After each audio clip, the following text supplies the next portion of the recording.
레위인에게 부여된 사역이라 이렇게 이제 제목을 잡았습니다. 레위인들은 우리가 일반적으로 생각하면 제사를 드리는 것이 레위인들의 직무이죠. 그런데 실제 보면은 레위인들이 제사를 드리는 제사장이 되어 제사를 드리는 사람은 그렇게 많지 않습니다.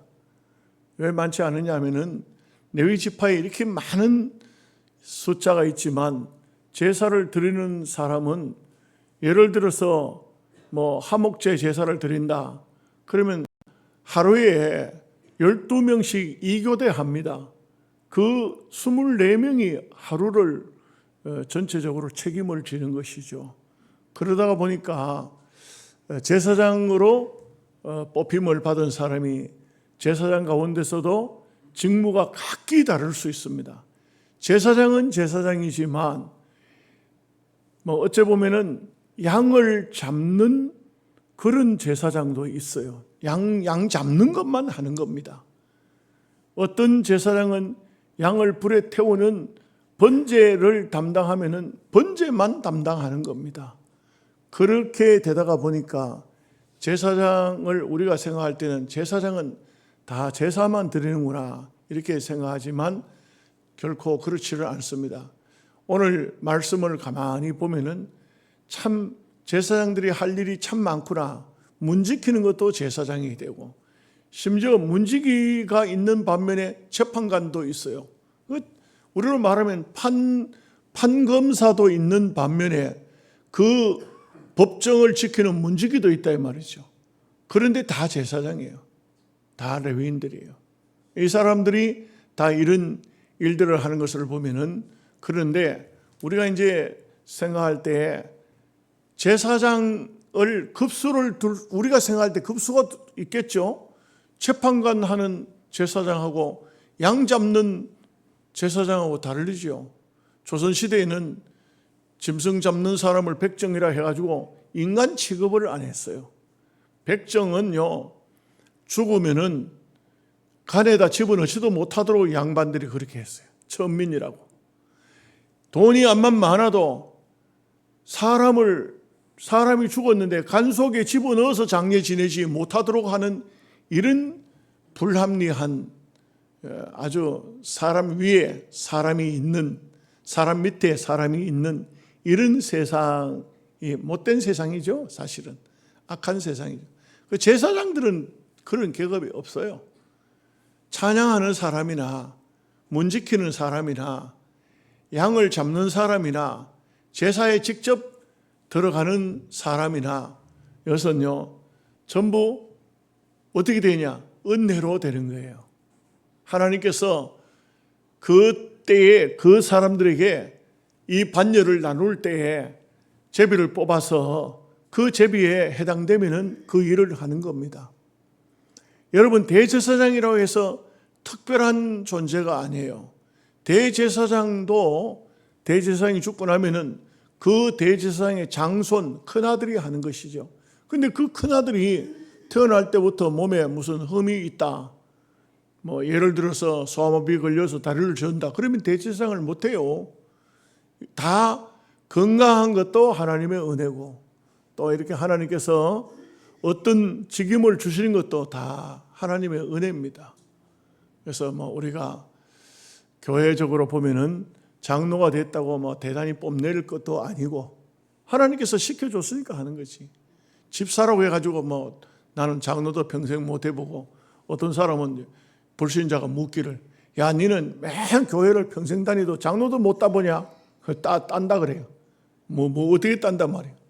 장로도 못 따냐? 어떤 사람은 하는 말이 나 원래 집사 땄다. 이게 참 말이 안 되는 말이죠. 우리가 하나님 앞에 하나님이 일을 하는 데는 높고 낮은 것이 없어요.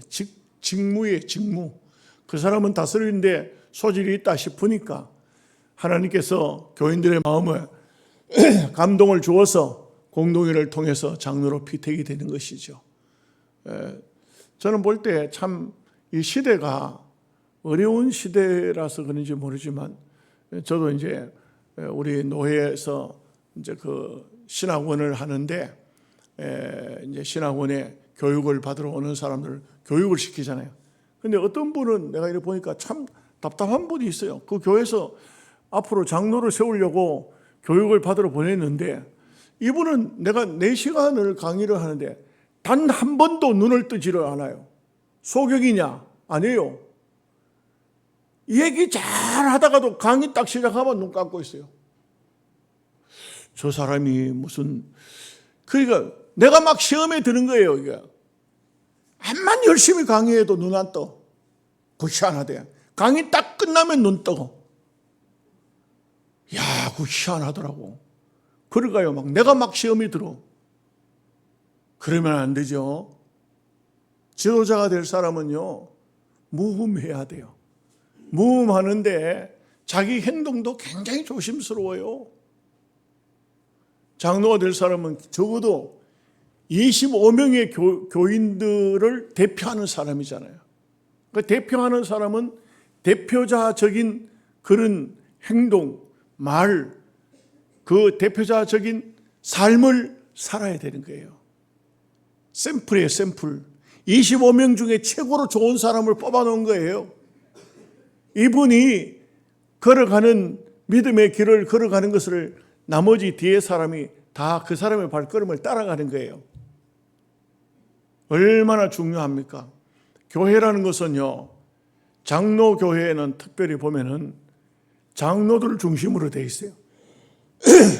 그래서 그 교회가 어떤 장로님이 있었느냐에 따라서 교인들이 그 장로님을 본받아가요. 잘못된 장로님이 있죠. 저 사람 때문에 전도길을 다 막아. 저 사람 때문에 참 교회가 힘들어. 저분이 빨리 세상을 떠나야 되는데, 그래서 그 사람이 세상을 떠났어요. 근데 희한하게도 그 교회는 또 그 장로와 같은 똑같은 사람이 태어나요. 똑같은 사람이 나와요. 이게 뭘 말해주고 있습니까? 자녀들이 부모의 모습을 보면서 우리 아버지가 왜 그런지 몰라. 우리 아버지 참 하는 게 뭐 좀 별로 자녀들에게 덕이 안 돼. 이래가지고 막 원망하죠. 그 아버지 세상 떠나고 난 다음에 그 아들이 똑같은 행동을 해요. 부인네들은 더 하잖아요.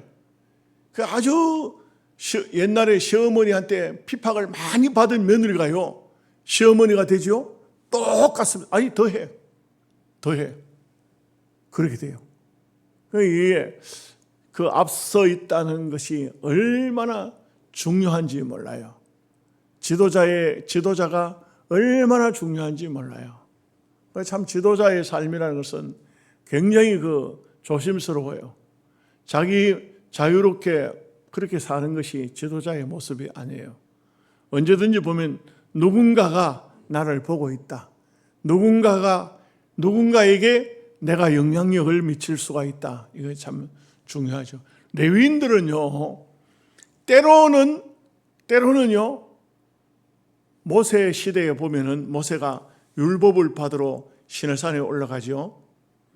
40일 동안 그 시내산에 있었어요. 근데 아론한테 와가지고 모세가 아무래도 시내산 올라가더니 죽은 것 같다. 이렇게 오랜 시간이 돼도 안 내려오지 않느냐. 우리를 애굽에서 인도해 낸 신을 만들라고 부탁해요. 그러니까 이 아론이 너희들이 가지고 있는 금붙이를 가져오라 그래요. 그 금을 갖다 줬어요. 그걸로 금송아지를 만든 거예요. 금송아지를 만들고 금송아지를 만들어 놓자 그 다음에 그 앞에 절을 하고 엎드리고 그 금송아지를 섬기기 위해서 먹고 마시고 금송아지 앞에서 이방인들이 하던 행동을, 애굽 사람들이 하던 행동을 그대로 하는 겁니다. 거기서 먹고 마시고 뛰놀고 난리가 났어요. 난리가 나서 막 괴성을 지르고, 하나님께서 모세를 향해서 네 백성이 다 부패했다. 하나님께서 하나님 백성이라 하지 않아요. 내 백성이라 하지 않아요. 네 백성이 다 부패했다. 모세가 내려와가지고 화가 났어요. 너무너무 이게 막 보니까 막 완전히 질서가 깨지고 완전히 그냥 엉망진창이 됐어요. 그때 모세가 레위 지파를 향해서 너희들은 다 칼을 차라. 칼을 차니까 모세가 뭐라고 하냐면 저 먹고 마시고 춤추고 우상 앞에 절하고 날뛰고 있는 사람을 죽여라. 그 레위인들이요, 때로는요 참 그 귀중한 하나님의 사역을 담당하는 사람이지만 칼을 들고 나가서 자기 동료를 쳐야 되는 그런 때도 있었어요. 부패된 백성을 그냥 둘 수가 없어요. 그렇게 싸그리 먹고 마시고 춤추고 날뛰고 있는 사람을 싸그리 죽이고 난 다음에 모세가 엎드려 하나님, 이 백성을 사하시옵소서. 죄가 없어야 하나님 앞에 용서를 빌 수가 있어요. 하나님께서 모세야, 너는 올라가, 네 백성 데리고 올라가라. 하나님께서 함께 하시지 않으면 나는 올라가지 않겠습니다. 이게 참 모세의 마음도 참 답답하죠. 하나님께서 모세 보고 네 백성이 끌고 올라가라. 그 모세가 얼마나 답답하겠어요. 하나님 안 됩니다. 안 됩니다. 이 백성 버리면 안 됩니다. 하나님께서 너를 통해서 새 민족을 만들겠다. 안 됩니다. 안 됩니다. 그럴 것 같으면 내 이름을 생명책에서 도말하십시오. 내 이름을 없애버리십시오. 이렇게 이제 모세가 하나님 앞에 기도하는 그 참 애국적인 그런 기도를 볼 수가 있죠. 이 레위인의 사명이라는 것은 정말 중요합니다. 정말 중요합니다. 여러분, 지금 우리 시대는 제사장이 따로 없습니다. 따로 없어요. 목사 제사장이 아닙니다. 장로가 제사장이 아니에요. 루터가 그렇게 말했죠. 루터가요, 저 로마에 가면 테헤란이라는 성당이 있었어요. 그 성당에 계단이 28개의 계단이 있거든요. 그 28개의 계단은 빌라도의 계단이라고 그래요. 빌라도가 예수님을 심판할 때 그 빌라도가 그 위에 계단 28개 계단 위에 앉았다 이거죠. 그 예수님이 십자가에 못 박히고 난 다음에 그 계단을 뜯어가지고 로마 테헤란 성당에 갖다 놓은 거예요. 그 로마 가톨릭에서는, 천주교에서는 그 계단을 무릎으로 기어서 올라가면은 죄를 사함을 받는다. 그래서 뭐 주기도문 하든지 자기의 죄를 고백하든지 하면서 그 28개 계단을 무릎으로 기어서 올라가는 거예요. 그 올라가는 도중인데, 그런데 루터의 머릿속에 탁 떠오르는 성경 구절이 하나 있었어요. 그 1510년이 그때가 뭐냐면은 오직 의인은 믿음으로 말미암아 살리라. 이 말씀이 떠올랐어요. 그 계단을 무릎으로 기어서 올라가다가 펄떡 일어나 버렸어요. 왜? 우리가 하나님 앞에 무슨 고행을 통해서 구원받는 것이 아니다. 로마 가톨릭은 루터를 브롬스 회의장에 불러내서 죽이려고 했어요. 루터를 보고 많은 사람이 브롬스 회의장에 가지 못하도록 말렸어요. 그러나 루터는 그것으로 가지요. 그리고 루터가 거기서 선포한 게 뭐냐면은 당신네들이 나에게 파문을, 이제 말하자면 루터는 신부에다가 교수였어요. 그런데 이것을 파문을 한다 이거죠. 파문하면 우리로 말하면 면직하고 출교한다 이 말이죠. 면직 출교한다. 출교라는 것은 마귀한테 준다는 뜻이에요. 출교한다. 루터가 거기서 한 말이 유명한 말을 해요. 나도 당신들을 인정하지 않는다. 왜 그러냐면 루터의 사상은 만인 제사장이에요. 우리를 위해서 중보자가 예수 그리스도 외에는 따로 없다. 신부도 중보자가 아니요. 교황도 중보자가 아니요. 우리의 중보자는 오직 예수님 한 분밖에 없다. 여러분, 남을 위해서 기도하는 걸 도구로 합니다. 중보로 하지 않아요.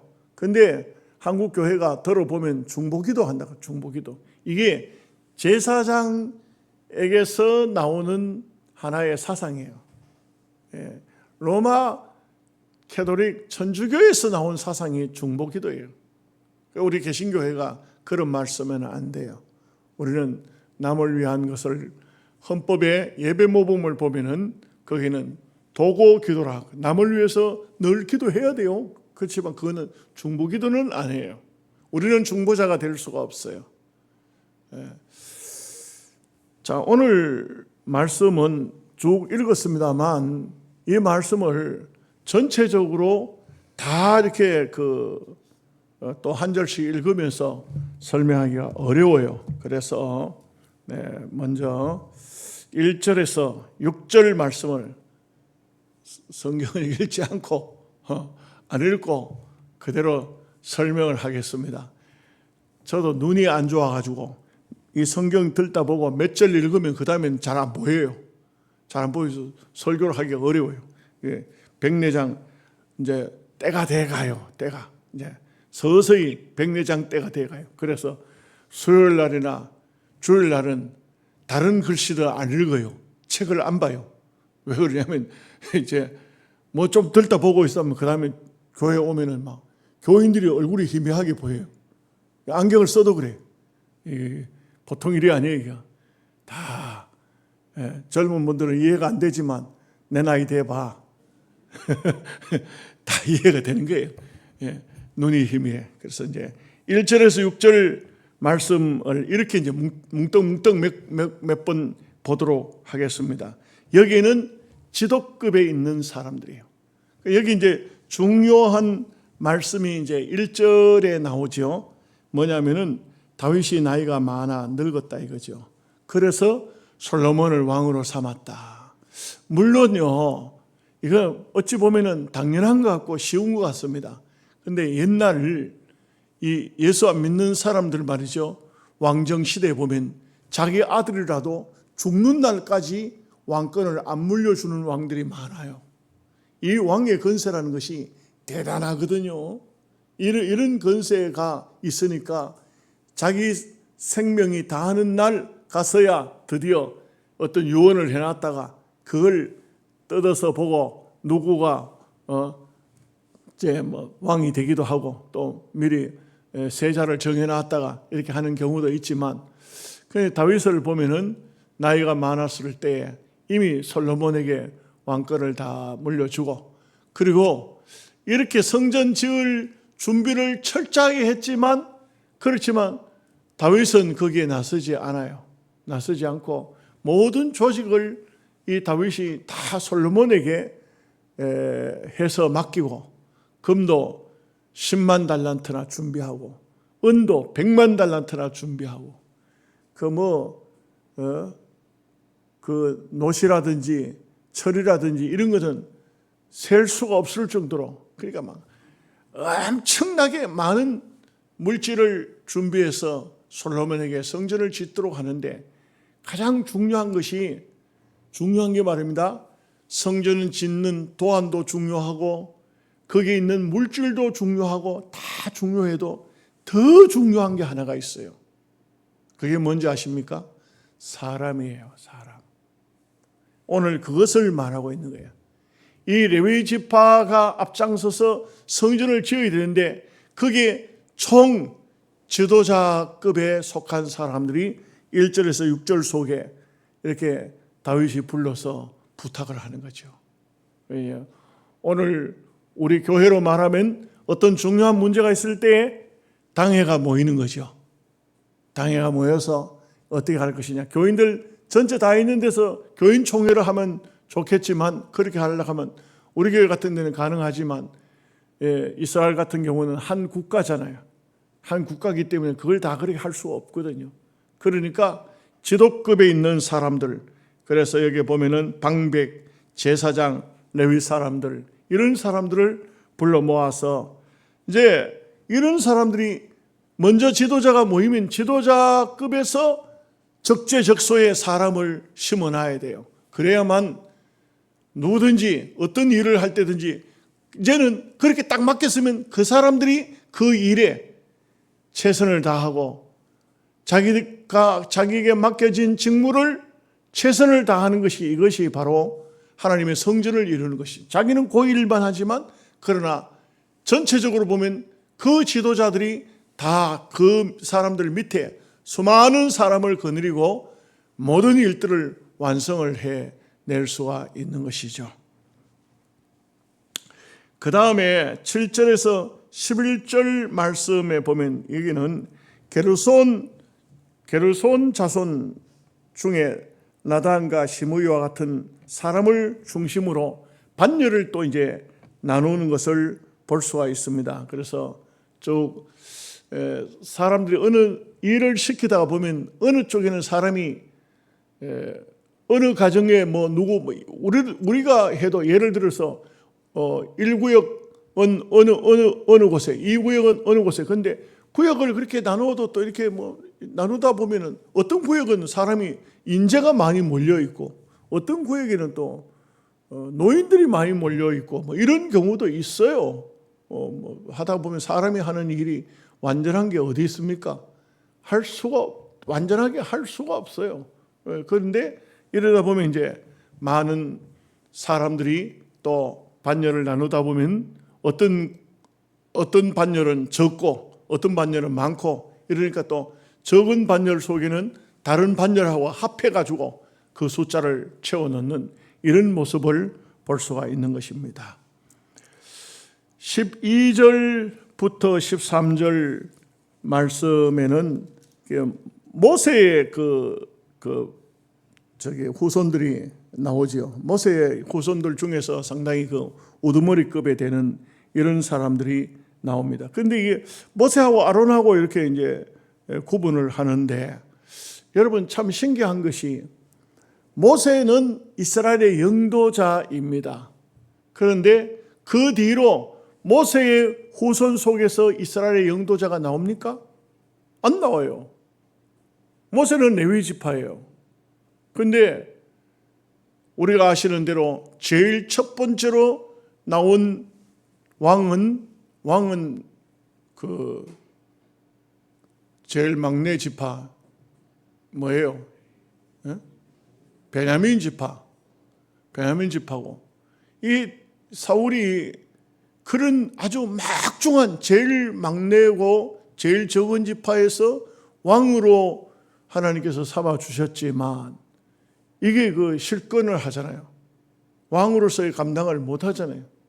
그래서 결국은 어디로 갑니까? 유다 지파로 넘어가죠. 유다 지파로 넘어가는데 가만히 생각해 보면 이 유다 지파가 왕을 할 수 있는 게 대대로 이제 유다 지파에서, 예수님도 결국 유다 지파인데 유다 지파에서 왕이 나온 게 유다가 뭘 잘했을까? 어떤 게 하나님께서 보시기에 아름다웠을까? 보면 창세기로 돌아가 볼 수 있어요. 유다가 요셉이 애굽의 총리가 되어 있을 때 베냐민을 볼모로 잡습니다. 베냐민 그 자루에서 은잔이 나오는 바람에 잡혔어요. 그럴 때 유다가 자기가 책임을 지려고 해요. 자기가 책임을 지려고. 이런, 그게 아마 보면 조상이 뿌리가, 그 보면은 어떤 큰 어려움이 있을 때 그 어려움을 내가 감당하겠다 하는 이런 마음 자세를 가지는 이런 것이 참 아름다운 모습이 아닌가 싶어요. 유다 지파도 원래 원 유다도 못된 짓 했어요. 유다와 레위가 어떤 짓 했습니까? 세겜에 가가지고 할례 받도록 하고 사람들 다 죽여버렸잖아요. 그런 아주 악행을 저질렀던 과거가 있지만 하나님은 악행을 저질렀던 과거는 다 덮어버리고, 그리고 책임자적인 의식을 가졌던 그것을 귀하게 여겨서 이 유다 지파를 쓰신 것 같아요. 근데 여러분 보십시오. 모세가 정말 이스라엘의 영도자가 되어서 하나님께서 모세를 쓰려고 호렙산에서 불렀고 모세에게 큰 직분을 주어서 이스라엘 백성들을 이끌어내는 역사적인 위대한 일을 했지만 제사장의 직분은 아론에게 가요. 그리고 모세의 자손들은 놀랍게도 아론의 후손들을 돕는 사람밖에 안 돼요. 이런 면에서 어떻게 생각하느냐 하면은 모든 직분이라는 것은 하나님께서 주시는 것이다. 그 가문이 어떠냐 그런 걸 보지 않았어요. 그 조상이 누구냐 그런 걸 보지 않았어요. 그 대구에 어느 교회 큰 교회인데 그 교회 이름은 잘 모르겠어요. 제가 그냥 듣기만 해가지고 큰 관심 없이 들었는데 오늘 말씀이 나오니까 그런 생각이 들어요. 그 교회에 그 사찰 집사님이 계셨어요. 근데 그분의 아들이, 사찰 집사님의 아들이 신학을 공부했어요. 목사가 됐어요. 그 집사님은 이제 나이 많아서 사찰 집사님은 은퇴를 했을 때 그 교회에서 그 사찰 집사님의 아들을 담임 목사로 모셔왔어요. 우리가 일반적 인간적으로 같으면 잘 안 되죠. 그런 게. 근데 이제 그 교회는 하나님의 순리를, 원리를 따라서 그렇게 자기 교회를 평생으로 섬기던 이런 집사님의 자녀가 목사가 됐으니까 그 조상을 본 것이 아니고 하나님의 종을 본 것이죠. 네. 이해가 되십니까? 네. 모세를 봤다면 모세의 후손은 우리 영도자인데 왕이라는 직분이 안 주어졌지만 사실상 왕이잖아요. 그런 아들들을 아론의 후손들이 부려먹는다. 이 말이 안 되잖아요. 인간적으로 보면. 그러나 하나님의 역사는 그렇게 하지 않았다. 이런 것을 이제 볼 수가 있습니다. 14절에서부터 20절 말씀 속에도 많은 사람들이 이름들이 쭉 나와요. 그 모세를 하나님의 사람으로 부르지요. 신약 성경에는 바울이 디모데를 보고 하나님의 사람이라, 너는 하나님의 사람이라 이렇게 부르는데, 그 모세가 당대에 훌륭한 분이지만 그러나 여기에 오늘 말씀 쭉 보면은 전부 모세의 후손들이 아론의 반열의 사람들을 섬기는 사람이 돼요. 우리가 그 옛날 이 유대 나라도 거의 풍습이 우리나라하고 거의 많이 비슷해요. 그 사람들을 바리새인들이 오늘날 우리 조선 땅으로 따지면 사대부하고 똑같은 거예요. 저는 그 생각이 늘 들어요. 이 성경의 말씀이 대한민국과 비교하면 거의 어떻게 그렇게 같은 제도인지도 모르겠어요. 그렇게 되기도 해요. 근데 이제 말씀을 드린 것처럼 하나님께서 어떤 직분을 맡겨주실 때는 하나님의 뜻에 따라서 맡기는 것이지 사람의 형편을 보아서 이렇게 어떤 일을 맡기고 그러지 않았다. 이런 것을 보면은 하나님의 역사는 공평하다. 또 그리고 모든 것은 은혜로 되는 것이다. 자기가 잘나서 훌륭해서가 아니라 은혜대로 되는 것이다. 물론 특별한 올리압, 부사렐 이런 사람들이 성막 시대에는 귀하게 쓰임을 받았지만 그런 사람들은 특별한 재주가 있었죠. 그렇지 않은 다음에는 외에는 하나님께서 다 어떤 직분을 맡기면 이런 직분을 맡은 분들은 해야 할 일이 뭘까요? 맡은 자에게 구할 것은 충성이라 했으니 자기가 뭘 맡았든 간에 그 맡은 데 대해서 최선을 다해서 연구하고 노력하고 애를 쓰고 그렇게 하는 것이죠. 제가 여러분들에게 한번 얘기했지만 어떤 참 공작이 가다가 보니까 어떤 사람이 상자를 짜고 있어요. 상자를 만들고 있어요. 상자를 만들고 있는데 이 상자를 너무 정성스럽게 만들고 있는 겁니다. 상자에 도대체 뭘 담으려고 그 상자를 나무를 앞을 깎고 뒤를 깎고 빼빠지를 하고 이렇게 가지고 그 상자를 하나 짜는 걸 보고 이 공작이, 이 높으신 어른이 너무너무 정성스럽게 만드는 상자를 보면서 가만히 들여다봅니다. 그리고는 궁금해서 물어봅니다. 여보시오, 예, 그대는 지금 뭘 만들고 있어? 상자를 만들고 있습니다. 그 상자를 어디에 쓸 것이요? 그러니까 이 사람이 하는 말이 여기에 꽃을 담을 것입니다. 그 공작이 너무나 기가 막힌 거예요.